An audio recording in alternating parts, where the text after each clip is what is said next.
Hey guys welcome back to my channel. আপোনালোকলৈ আকৌ এটা মিনি ভ্লগ লৈ আহিছোঁ। এতিয়া পিছে মই অফিচলৈ ওলাই আহিছোঁ, কিন্তু এইকেইদিন নেৰানেপেৰাকৈ যে 5 দিনমান বৰষুণ দি আছে, সেইকাৰণে ভাবিলোঁ আপোনালোকক অকণমান বতৰটো দেখাই দিওঁ আৰু তাৰ লগতে বৰষুণৰ শব্দ।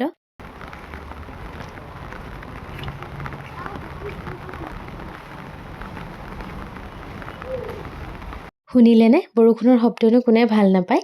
এতিয়া অফিচৰ পৰা আহি পাই ভাবিলোঁ লাঞ্চটো কৰি লওঁ। এইফালে দেখিছেই কিবাকিবি চব্জি তৰকাৰী, এইফালে মাংস আৰু মাছ আছিলে, তাৰ লগতে আৰু ভাত দালি। লাঞ্চ কৰাৰ পিছতেই বতৰটো আকৌ চাওকচোন, চাৰিওফালে একদম বতাহ আহিছে, মানে ইমান ধুনীয়া লাগিছে। সেইকাৰণে আপোনালোকক বোলো এবাৰ দেখাই দিওঁ। আৰু আকাশখন চাওকচোন, ইমান বেলেগ লাগিছে।